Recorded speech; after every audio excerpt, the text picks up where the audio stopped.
มีความหับผู้และมีความเข้าใจและนำสามารถนำเอาเนื้อในดังกล่าวนั้นมาพัฒนาตนเองก็คือพัฒนาวิชาชีพของตน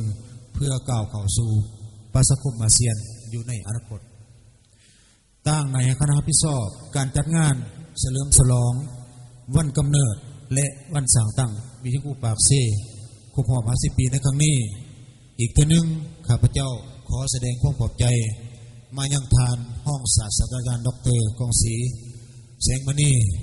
รัฐมนตรีช่วยว่าการกระทรวงศึกษาธิการและกีฬาซึ่งเป็นเกียรติอย่างสูงส่งที่ท่านได้สละเวลามีคุณค่าเข้าร่วมพิธีเฉลิมฉลองในครั้งนี้และขออวยพรให้ได้ทาน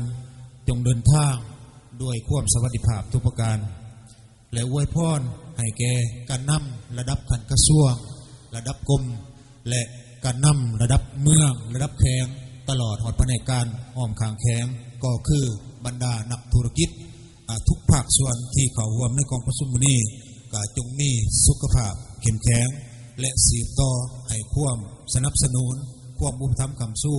เพื่อเป็นการประกอบส่วนพัฒนาเรื่องงานการศึกษาให้มีคุณภาพดียิ่งขึ้นไปเรื่อย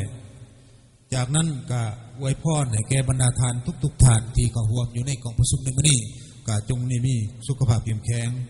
ซึ่งเห็นว่ามาฮอดนี้กองประชุมของเฮาดำเนินการมาเริ่มแต่ขับเศร้าจนมาฮอดปัจจุบันก็ถือว่าเหมาะจะสุดแล้วฉะนั้นเพื่อเป็นสิ่งยั่งยืนถึงมรรคผลและผลงานกระทั่งเป็นการ